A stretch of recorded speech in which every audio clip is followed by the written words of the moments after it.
Becky. Carry it into extra innings.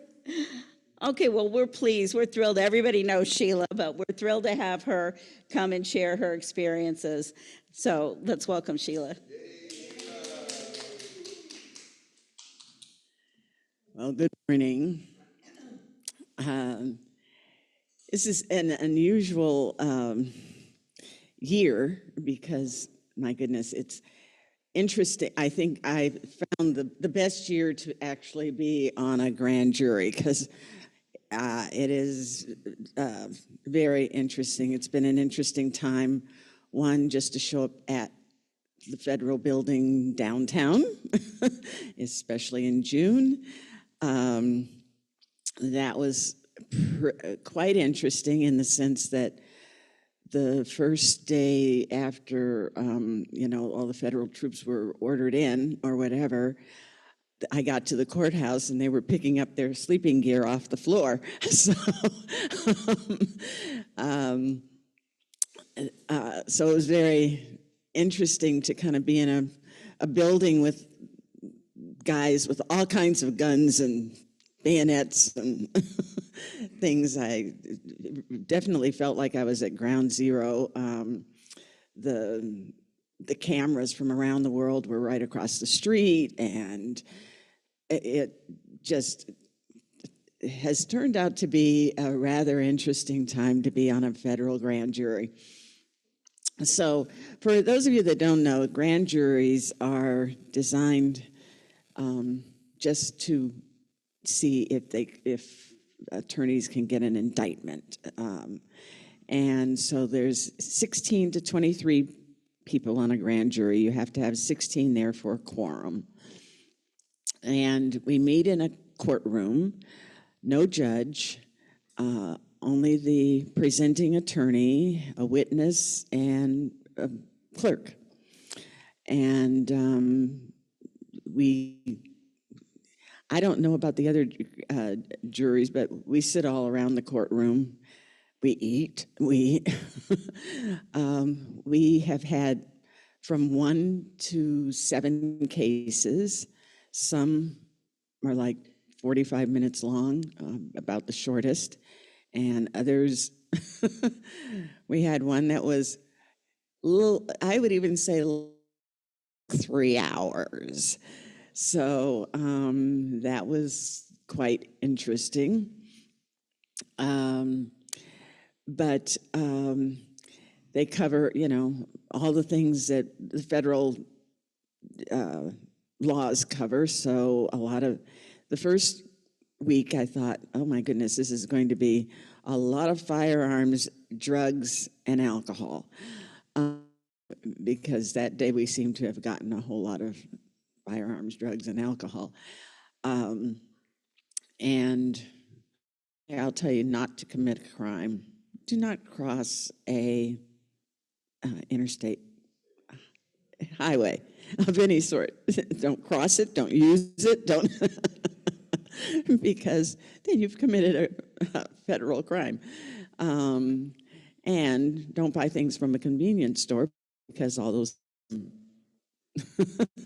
an interstate, probably highway, and cross state lines. So it's been kind of interesting to see how sometimes people are caught and the things that they do that are just really kind of weird. It's also been, it was one of my hardest cases. Some of you know that I had a daughter that was raped and impregnated, and some of the cases kind of have also involved things that I never ever wanted to hear about, and hope I never have to hear about again.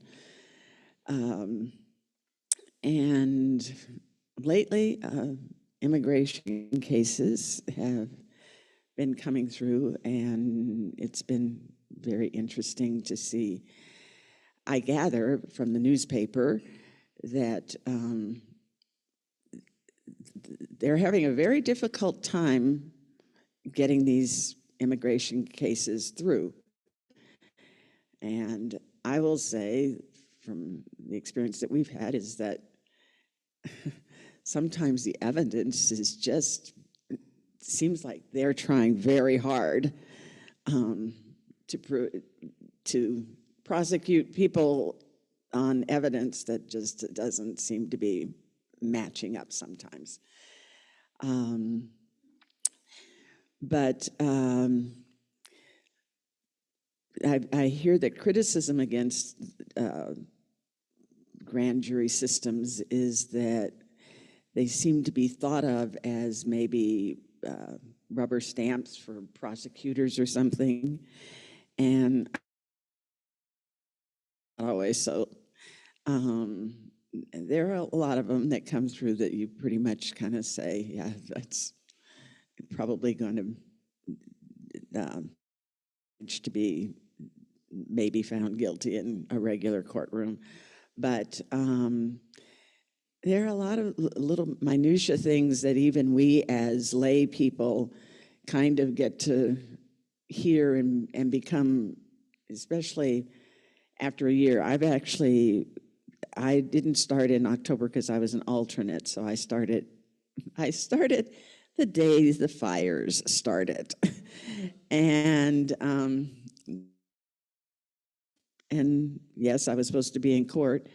So I got up and I went to court, except that during my shower time that morning, they had called the house, but I didn't get the message. So that was a very interesting day because I took the train down, and on the way back, I saw the east smoke with a clear sky on the bottom, clear sky on the top, black smoke in between, and I saw the two fire smokes converge from the train, and it was a rather apocalyptic kind of look. So, and I had kind of determined my first, when I, got on the jury, that I was going to try and take a different route every single time. And I've kind of done that, but I've ended up driving a lot more than I anticipated, just because where the court is situated, it makes it a pretty long, kind of convoluted way of getting there. But the express bus does go from the green, it's no longer the green line, whatever it's called now, the C line, I think it is. Yes. Yes, certainly. How were you selected, and how many days were you committed to be on the grand jury? Okay. The selection process is just, oh yes. Why don't you repeat it, John? How were you selected for the grand jury, and how many days were you committed to serve on the grand jury? Okay, so the selection process is the same as any other jury notice. I tend to get one about every year and a half, except that this one came from the federal court, and it's a grand jury selection. Now, Ron's cousin got a notice just a few weeks ago from the Los Angeles County asking her to apply.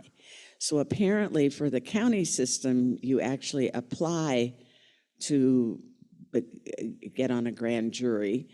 And this, I don't know if theirs is the same, but I think they're all a year's commitment. So it's every Wednesday, a year. And but I didn't start till I went in October, so my year started then. So it will end the first week of October. But then the county is totally different. They don't do what the federal does, listen to whether a case is going to go to prosecution. They study things and give reports, and it's a year commitment every day. Every day. Oh. Okay. Wow. She already I think she sort of tossed hers in the round circular file. But yeah. So when you went in October, was it like regular jury duty where people tried to get out of it and stuff like that? Definitely. There were probably about 200 of us, and they sort of give an overview, and then anybody that's trying to go before the judge to, get, as we call it, get out of. Thank you, much better term. Excused. Was sent to one room, and those of us that I had gone with the the idea of using my 102-year-old mom to get out of or to be excused from. And I must admit, they made it sound sort of interesting, and I thought, I'm old enough, we'll see if we can make this work. And then I had second thoughts when I did figure out that the logistics of, having a mother at home and all of those kinds of things. But I will say Ron has stepped up to the plate and taken over that role, and now Mom's back in Arizona anyway. So, but yes, so those of us, those that stayed, or those that went to the judge's room, not all were excused because some ended up back in our room. And then out of the, whatever it was, 100 and some that ended up back in our room, there were 2 grand juries selected. And I gather that the name of the grand jury is kind of the first person selected last name is the way that it was done when I saw it. And so that became that jury. So there were 23 regulars and I guess about 7 of us alternates. I think it was 30 or maybe 35. I'm not quite sure how many of us were alternates. And then there were 3 of us alternates after Christmas that actually started when I started, and another couple have started since I've started. So, and I know that we had one juror that was consistently late, and I don't know if she finally got excused or fined or whatever, but it was kind of interesting to kind of see her show up late so often. Yes. Because of the scheduling and everything, then is it basically all retired people? No, it's all ages, different ethnicities. There's some working people that I'm not quite sure how they managed to do it, but I know that sometimes. Well, like last week, we were out by like 9:45, and somebody was actually late at 9. So it was a very short day, and I know that some people were going back to work. So I needed to report to work. So. Mm-hmm. And is the jury, so you get selected, you're part of the jury, and you're with these people for the entire year? Yes, you're with the same people and different clerks, different prosecutors, lots of different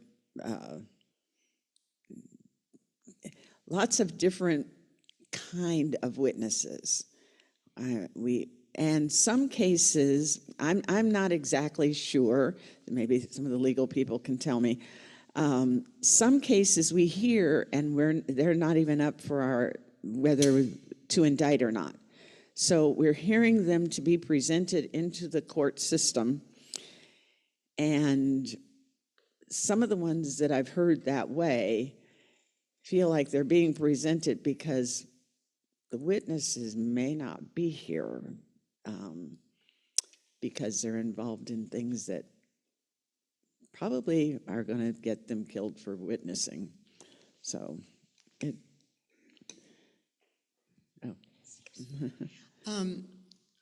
When you're on a regular jury, you hear both sides present the evidence, and I understand that in a grand jury you only hear one side. right. But after you hear all that, the judge is supposed to tell you what the law is that you're supposed to take into consideration.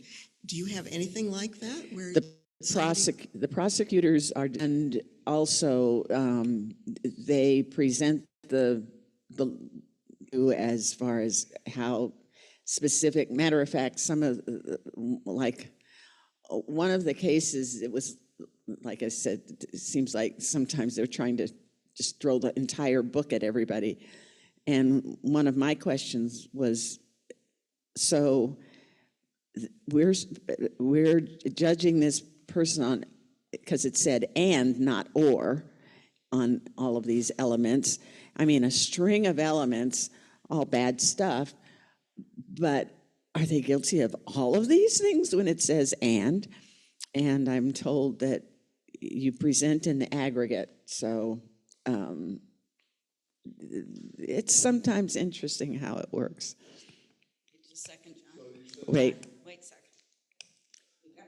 It's for my sister in the audience and my mom. Hi there. That's John, Mom. So you mentioned the prosecutor, attorney, or whatever was there.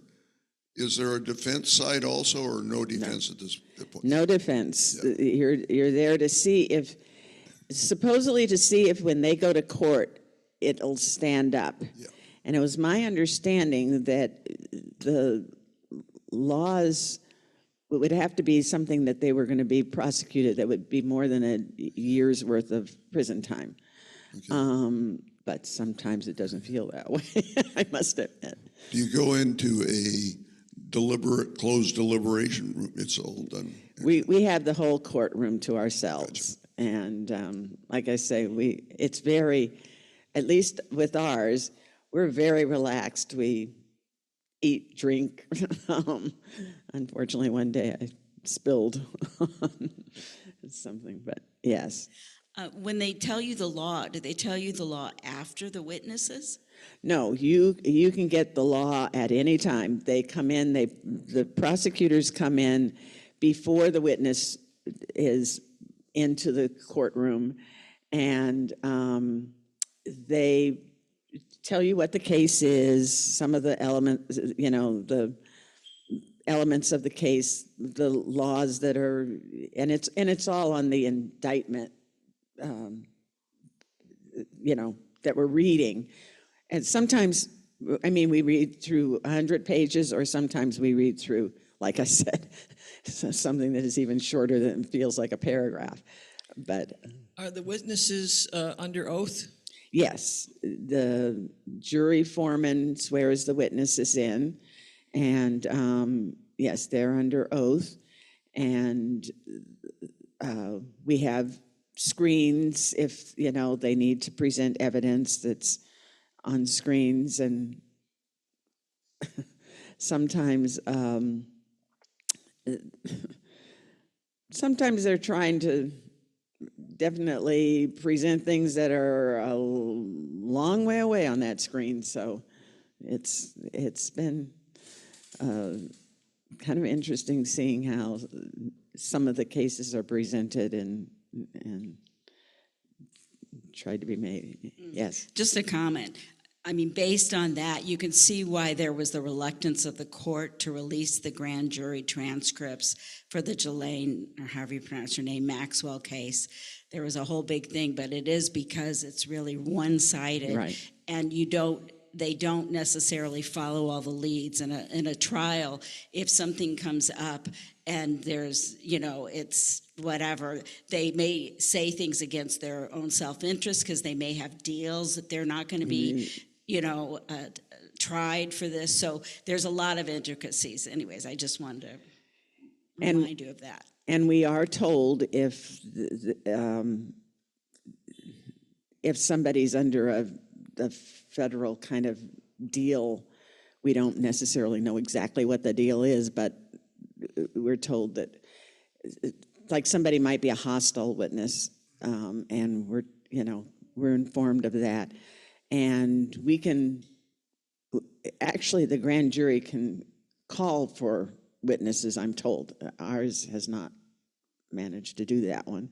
But we cannot question the witness directly, but we can ask the prosecutor to, ask a question, and then the witness has been sent maybe out of the room, and then we ask what we want to find out, and then they're pulled back in and put back under oath, and then the prosecutor will ask the questions that we're asking.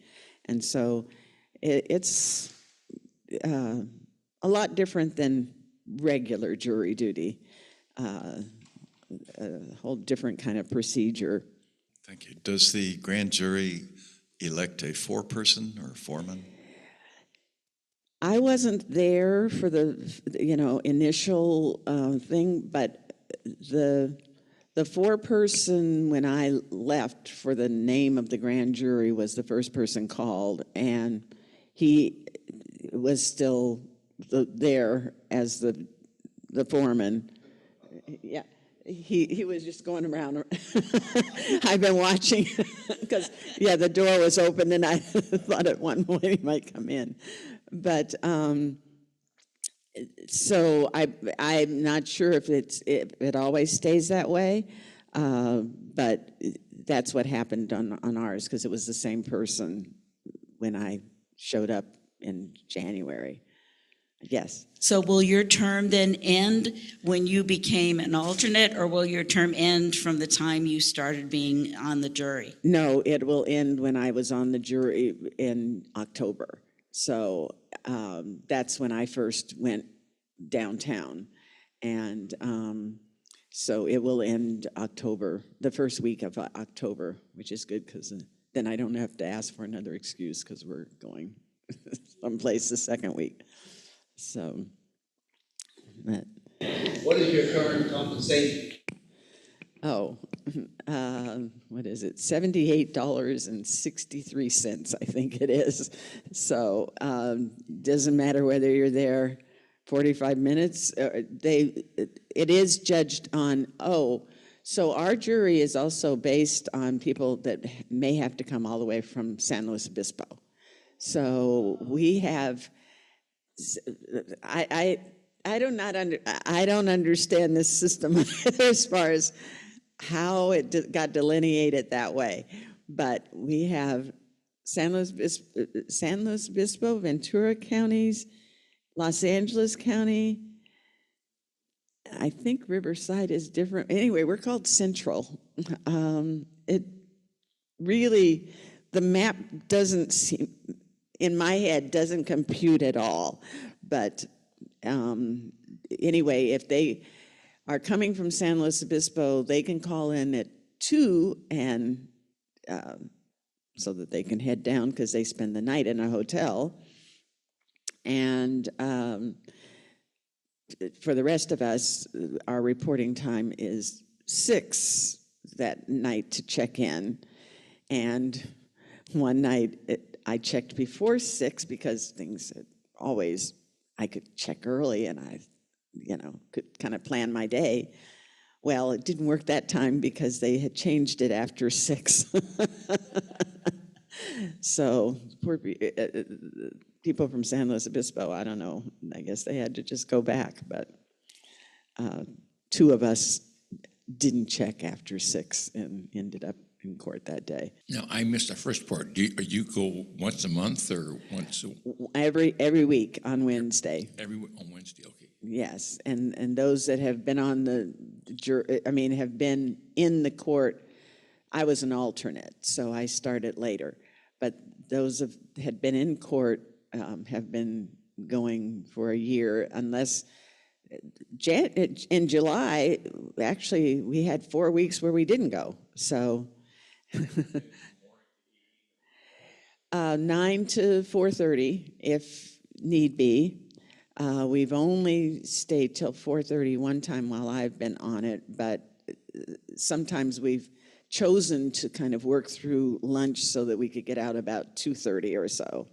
So, but it can be a full day, and Yeah. The first part I guess I missed. So you're screening, or you're looking at whether cases should be prosecuted, or yes, whether it should be prosecuted. So we send an indictment, and there's language which I can't quite remember what is it called. Mary probably knows. A true bill. We present a true bill, and once we've said yes, we think that this, should be indicted. It's called the paperwork, I guess, is called a true bill, and so it gets sent, and then we don't know. I guess. They say that this is an empowering experience. Has it changed how you think of our American justice system?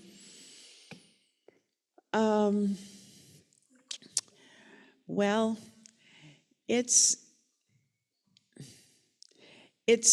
I think it's just made it more interesting to me, in the sense that, there are just so many factors that go into so many decisions, and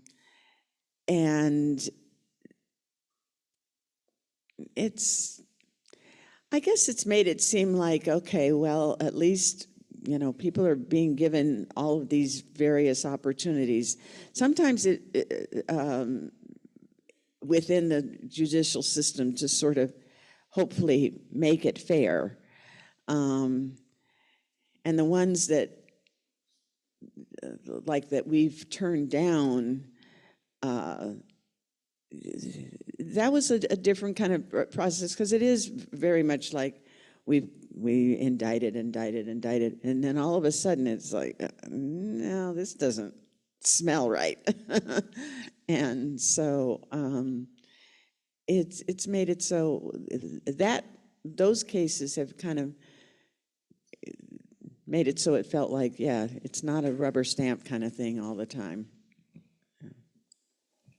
Do all cases go to the grand jury before they are tried, and you recommend indictment, or do some skip that step and go directly into the courtroom? I'm not certain, but I believe if it's more than it's going to be a year's worth of punishment, good word, punishment. That's a felony. If it's a year or more, it's a felony. If it's less than a year, it's a misdemeanor. Oh, okay. And so I guess, yeah, so the immigrations are felonies just because they're immigrations? I don't know. The ones that were... Immigration may be different. Well, maybe you answered my question. I wasn't listening. Did you get any of the immigration cases? We have gotten, of late, immigration cases. And you discuss... Well, never mind. Okay, so interesting. I'm told we're not supposed to read much in the paper, but that has to do with what we're doing. But it's certainly been out there that the federal system is having a very difficult time getting grand juries to indict on a lot of these immigration systems. As something to the effect, like, I was surprised. I think it's almost 80%. So, pardon? 80% not. Yes, I mean, I was really shocked at hearing that, but if it had to do with something like some of the ones we've heard, I kind of understand. It just almost feels like they're just throwing the whole entire system at individuals. I know you can't really talk about it, but when you're dealing with immigration, is there typically another crime that's associated? I mean, maybe not associated, but maybe this guy robbed a bank. Yes, and he's got an immigration claim. So there's usually something else. Those are something different. But lately, sometimes yes, we're just being presented with somebody that's overstayed their visa, committed no crime. And it is a federal offense. Could you say a little bit more about how you deliberate? When you're deliberating, you said you could be all over the courtroom. That sounds kind of weird. Is the prosecutor still there when you're deliberating? Good, that's good. No. Could you just talk a little bit about how you discuss things? I will say that we have one person, and generally, as a classroom teacher, I can usually tell you there's usually one person or something. She wants just about every element read, every statute read, every whatever, and she is very good about finding the minutia of something. If a date is wrong, or there are a couple of people on our jury that, yes, they catch just the smallest little point, and just sort of basically having a discussion about what we think afterwards, and whether we believe that we should be giving an indictment or not, and why, and we are free to discuss it with one another. Everybody is respectful. Sometimes it feels like we go over the same points many times, and you get kind of tired of it. But it's a respectful conversation, and minds have definitely been changed during our discussions. And if we get confused as to what was brought up or whatever, because there's no clerk there to that we can call back, we can bring everybody back in and sort of start all over again, or start from that point and get clarification. Sometimes there's more than one witness, sometimes there's one. Most of the time there's just one. Of the cases you have adjudicated, have you read about before or afterwards any of those cases? Well, yes, and we've been admonished. I didn't realize that even kind of after the case, I'm not supposed to actually read about it, which is kind of hard sometimes. So I try to follow the rules, but sometimes To bring an indictment, does it have to be a unanimous decision or just a majority? 16 out of the 23. And that's what we need for a quorum. So if we only have 16 jurors, then we need unanimous. If we have 23, then to not be unanimous.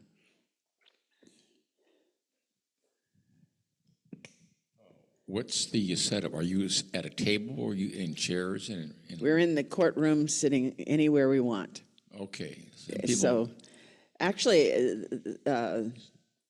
some of the courtrooms, one of our courtrooms is designed, I presume, for the hearing impaired, and I'm not exactly sure why. Maybe somebody can tell me. The jury box in one of our courtrooms has a chair that can be moved, and then a chair that's not moved. It can be set up with all sorts of equipment, a table in front. It's an entirely different kind of setup that I've not seen before. So I don't know what the two seats are, why there are two seats together there, and why what one is for. I should ask that question one of these days. You have notes? I mean, you have a table? Yes, we have our own little notebook Okay. that is not allowed to leave the court, and so must remain there. And I can definitely understand why grand juries should be secret. Sometimes it's to protect us, because we're dealing with some pretty serious criminals that you think, I just hope they never get my name or where I live or whatever.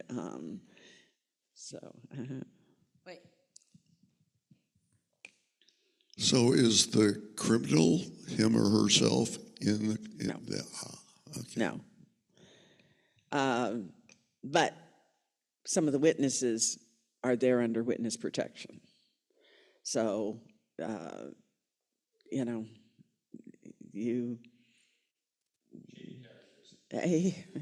yes, and it becomes interesting trying to decipher what's may be real and what may not be real, and what testimony may be truthful and what testimony may be self-serving.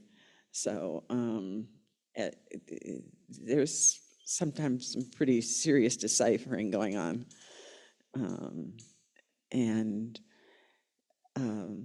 The most interesting thing is that we are allowed to ask our own questions through the prosecutor. What other differences? You've served on regular juries before? Yeah, I seem to get a jury. I can't understand people that never get jury duty notices, because Ron and I seem to get them very consistently about every year and a half or so. So I have actually never managed to serve on one that went all the way through. I've served as an alternate, and so once the case was presented, I was dismissed. And I've served when they've settled. We arrived at court one morning, and go home because it just settled. And so it's the big difference. One is the number of people, and the fact that we're the only people in the courtroom, except for the clerk and the prosecutor and the witness.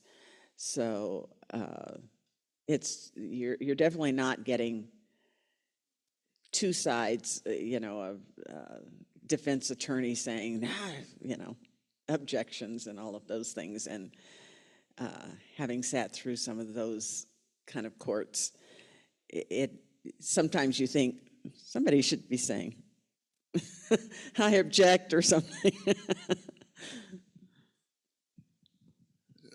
Do you ever have a hung jury, or is everyone expected to either vote yes or no? You can vote yes, no, or abstain. So we've had all juries. I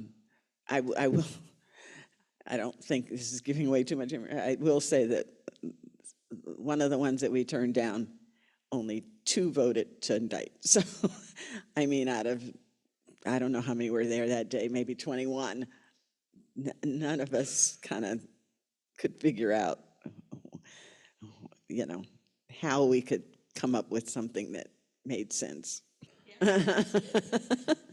Sheila, first I want to just say thank you, because I think most of us knew nothing about this. But as I understand it from what you said, you were selected in October to be an alternate, but then you didn't have to start serving until January. You said you'd been an alternate on a jury, and I have too, and the alternate is there through the whole thing. So can you explain how that works? Okay, so the alternates, when we were in October, there were I can't remember how many it was at the time. I think it was about 30 of us selected out of that 100. And, like 60 ended up going home, or no, 40 ended up going home because there was 2 juries selected.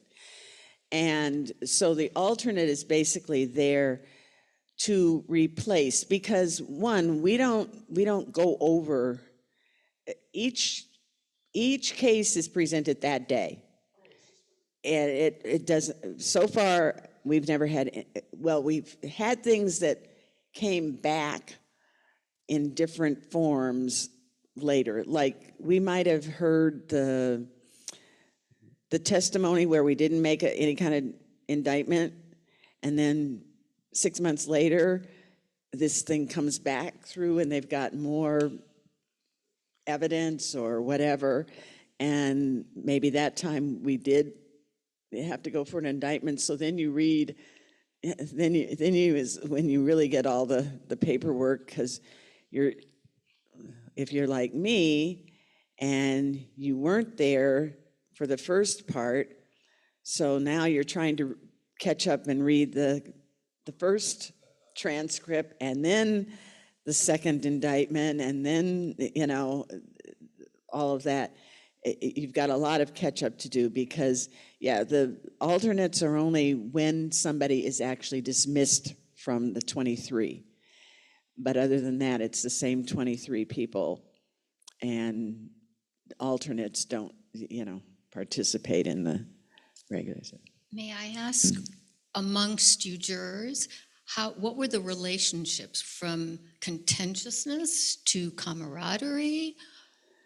What were your interactions like with the people? Very cordial. There will be moments when things might get a little contentious if you're trying to kind of make a point, and someone is tired of that point being made, or something like that. But no, we're.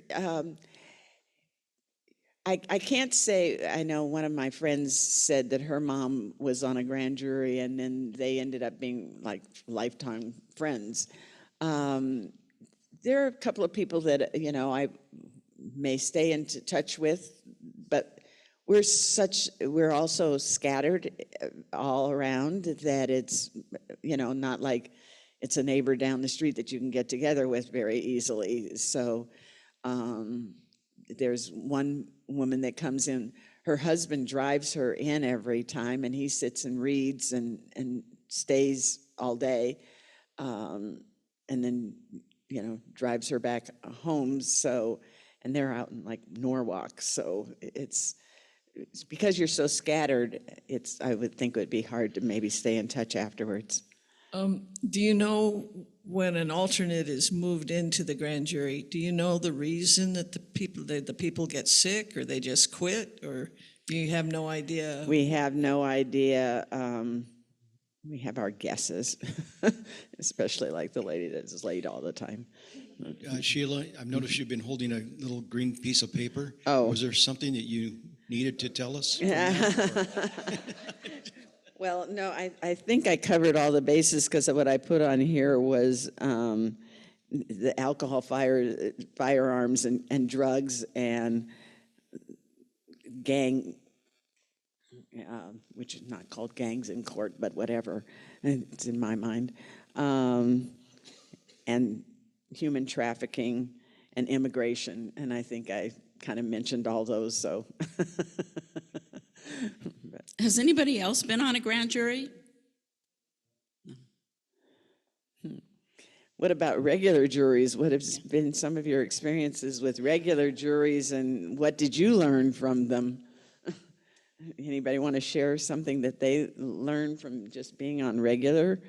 I've been on about 5 or 6 juries. I'm always the foreman. Talking. One was domestic violence case, and we had a fellow juror who did not understand domestic violence. Because a door hit a lady, he thought that was domestic violence. But the whole case was The boyfriend was called over to help his girlfriend. She threatened suicide. She couldn't get out of the bathroom. He pushed the door in and it hit her. And this juror was stuck on the fact that that's domestic violence. And so we all explained if he had taken a lamp or something and tried to hit her, that's domestic violence. So based on jury systems, I'd rather be judged by my fellow peers than anybody else. Yeah, I've been on 2 juries. The second one I was an alternate, and actually it didn't really go to trial because they settled, like you said. But the first jury that I was on went all the way to a verdict, which is very good because when you're on a jury, when you're called for jury system, they always ask you. They don't ask you what verdict you reach. They say, "Did you reach a verdict?" Yeah. Meaning, are you Right. somebody that's capable of talking to people Right. or something? I felt that the experience really gave me great faith. I think, just like you said, in the jury system. We had a mixed race jury, and the defendant was black. And, everybody was able to evaluate the evidence, and I didn't see any evidence of prejudice one way or the other. I mean, it was, the discussion was really good. I'm sure from the judges, it was a very, very minor crime. I don't even know why it went to trial, frankly. But I'm sure that the attorneys and the judge felt we talked too long because we just really wanted to go over everything. And it was just really a great experience, I feel. I never understand it when people say they want to get out of jury duty because I think it's really interesting and very important. Yeah, when I've, shown up for jury duty and actually participated in the system, it does give me the sense that it's important that I do it again, if given the opportunity, or or the circumstances are able. It does give you it's not television. It is definitely not like on television, and things can be difficult in making some of the decisions, but it does feel like at least people get their chance at a system that hopefully is not. I think back. I guess at this stage of my life especially, I really consider it a privilege when I look back on the fact that, I might not have been able to participate in earlier juries just because of the color of my skin, and the fact that, well, and here in Los Angeles, I always enjoy being where I see the diversity at work, and a jury system kind of does provide that sort of opportunity because, I think it's, I like I said, I don't know how they get the names and how some people manage never to get called. Yes.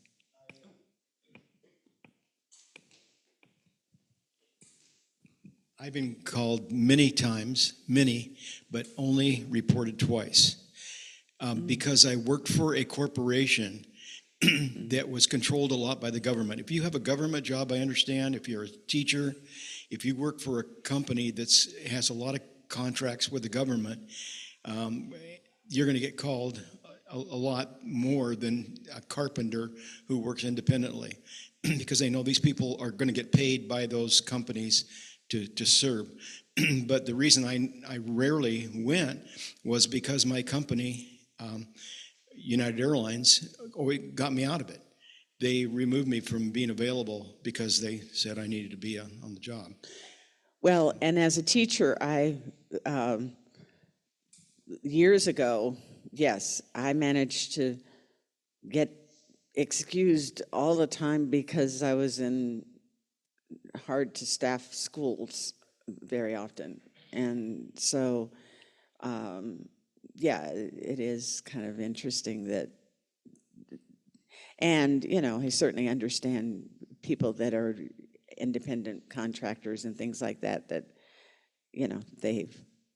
aren't getting paid at all. And Yeah, that's changed, though. I mean, at least it changed when I was working, because My I was able goodness. to get some of the Look actors who's off for here. Friends. Whoa, all right. Jim.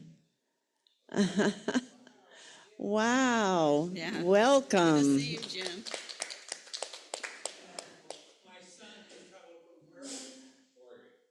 Oh, well, thank you for bringing him. Jim, for those of you that may not know, Jim arranged adult discussion group for many, many years, and a wonderful job of it. I enjoyed it because it gave me a chance to go out and find speakers and to talk to speakers privately and all that. I got a lot out of it.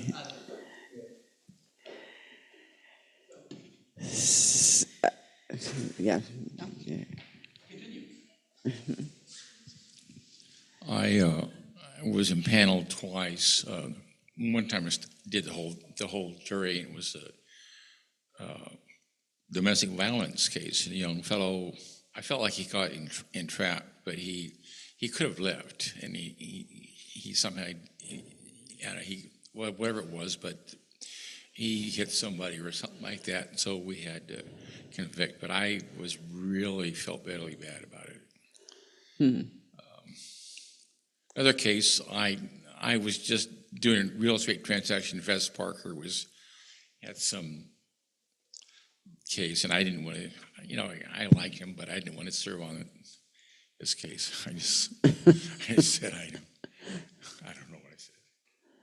Well, you can't get people off anymore, because when I was at Warner Brothers towards the end, I used to get people off all the time. People, particularly people who are stars of shows. I mean, you don't want to send in Jennifer Aniston to a jury room. People are going to be like, "Can I have your autograph?" So, but right at the end when I left, there was, I think it might have been David Schwimmer. We had to send him to jury duty because there was no way I could get him off. So it's hard to get a jury duty now. Off, right. There's a prison below the federal building. Tell us about the day the prisoner escaped. Oh. Oh, yeah, that was just a couple of weeks ago. I got the people that came in before me didn't see it. The people that came about half hour later didn't see it. But somehow or other, I arrived when a whole lot of guards were gathered around, and one was climbing a ladder and looking over, because there is a prison right next door. Actually, it's kind of interesting. There's a prison next door. I also am gathering that underneath the immigration building, which is right across the plaza, I think there's some kind of holding, because I think that's the one that's been in the news a lot. And then in the court building, there are also cells, holding cells, so that I guess prisoners can get into the court. So I've, over the course of the year, I've kind of discovered all these sort of secret, they're not really even secret openings, they're in plain sight, but all of a sudden you see something happening and somebody coming out of something, and you realize, oh, that's where they bring the prisoners out, and and that kind of thing. But yeah, the other day, apparently a prisoner had escaped, and so they were looking over into the yard for him, and they evacuated the bankruptcy court, and yet they were checking me in, so, and they're telling other people to evacuate, and I was like, well, why am I going in? And I didn't really get a full answer to that, but apparently I wasn't involved with the bankruptcy court, so I could be in the building at will, because I went to the cafeteria and I went to the court, and so it was interesting to see them sort of searching for somebody, and I gather they found them because the people, like I said, that came in later, they didn't know anything about it. So I've never served on a jury, but my son came home from UC Santa put Barbara. your mic up. My My son sister came- there is listening. My son came home from UC Santa Barbara after his freshman year and was called to jury duty in Long Beach. And I needed the car because of work, and so I drove him there and back. And after the first day, I was like, "Oh, you're actually on the jury," which ended up lasting 4 days, so it wasn't just an insignificant matter. And I said, "Oh, what's it like? You know, what's?" And he said, "Mom, I can't tell you." And it was like, shut me down so fast. But I was, as we progressed, it's like, what do you talk about then as you're driving home? But it was, I think, such a great experience for him at a young age, and that he was selected. Why was an 18, 19-year-old on a jury that lasted that long? But I felt like that is such a great thing for young people to experience for Yes. life. And we've got, I would say at least a third of our jurors are quite young. I'm not quite sure how young, but some look like they basically are out of high school.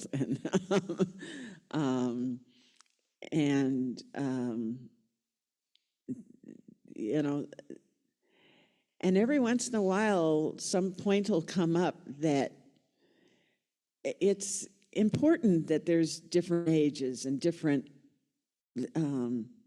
life experiences to be brought in by, some of these things. And I gather even one of our jurors, and I'm not sure quite how this works, but had also served some prison time, so is, past all of that, but very often offers a perspective that is so very different than the rest of us have had.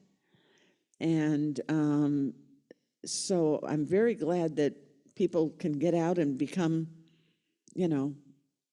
upstanding citizens and participate in all of this procedures, because there's been several times when he's given us a totally unique perspective, I think.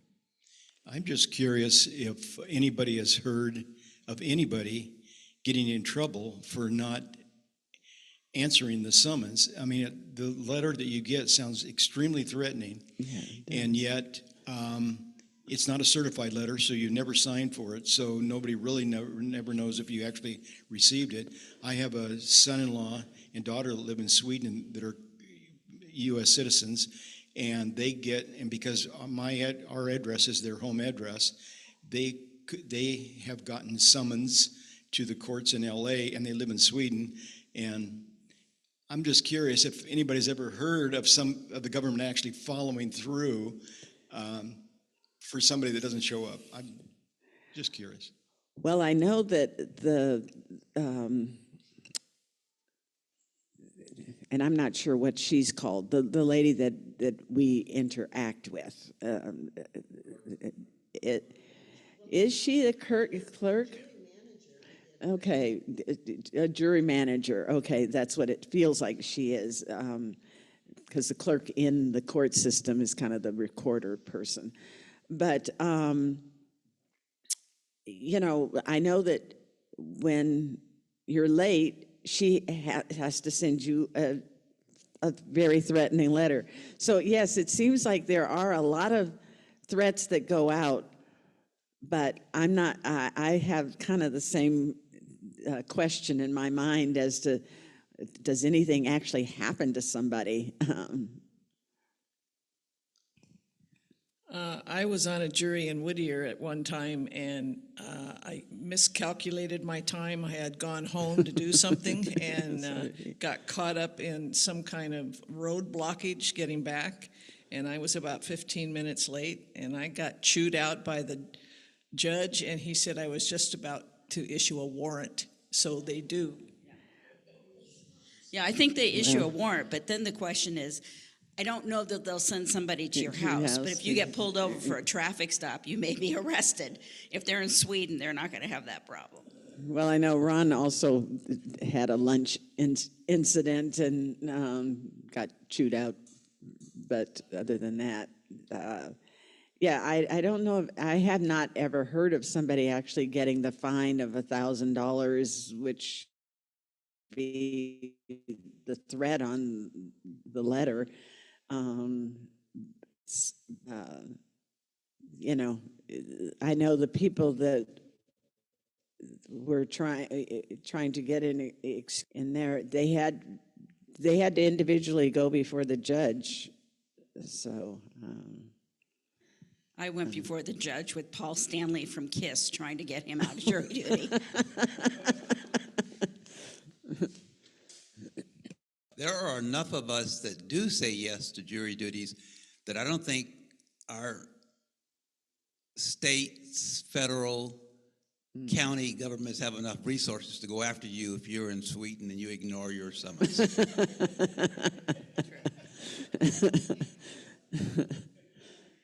I had a jury duty back in, I think it was October. I had postponed it once, and then somehow I took the 2 or 3 days I completely forgot about. End of the week I remembered, but I just, I got a letter and said, you're in trouble, but you can have another opportunity. I picked another date, and then I called in every day, and it was good. But it was pretty scary. I think maybe part of the reasoning is they do not want to create such a hostile environment for people that. Well, I was called somewhat recently, and I was calling in every evening to, do I have to? And so Monday I didn't have to go, and Tuesday I didn't have to go, and Wednesday I didn't have to go, and Wednesday night I forgot to call. Oh, no. And so I'm somewhat panicky. And I finally called in, and they said, "Oh, you're dismissed." Oh. So I guess they don't bother with some of us forgetting to call in. I don't know. Mm-hmm. Well, I know the 1995 was sort of a very memorable jury duty for me because I had postponed it till the summer. And it was the year that I was going to go to China for the Women's Conference. And my annual slumber party was right before that. So I had arranged all of this so that, hopefully all of this was going to work out. And when I got to court that morning, there were, I guess this was city or, no, it must have been county. Anyway, there were all kinds of jurors around, so I ended up in some little anteroom, and I had all this stuff to show that why I shouldn't be, chosen. And so I was talking about it with one of the other gentlemen that was sitting there, and because everything else was so crowded, and yet we were there by ourselves. And so anyway, he happened to be an African-American man reading the Daily Breeze, and I said, "Oh, do you live in the South Bay?" And so we got to talking, and it ended up his wife didn't know me. We didn't know one another, but she was coming to the slumber party with my sister-in-law that year, and that's when I met her. And out of all the, things that could happen in the city of Los Angeles, that to me was one of the strangest sort of, and definitely most memorable jury duty experiences that I had. But Anyway, any other questions? Well, thank you. Actually, I was worried that this was not going to be so interesting and take up the time. So. Thank you, Sheila. So just as a recap, if you're on a jury, if you're in her situation on a grand jury, you're determining whether there's evidence for an indictment, whereas if you're on a jury for a court, you're the trier of fact. You're determining if the facts are sufficient, if they meet the probable cause standard to convict someone. So anyways, just as a wrap up. Next week, we're going to have Jeannie Beaumont, and some of her interns are going to be coming, and she's going to talk about art therapy. So that's, given the rise in mental health issues, that would be something I think would be interesting to hear about. So thank you so much, everybody, for coming. You have a great week.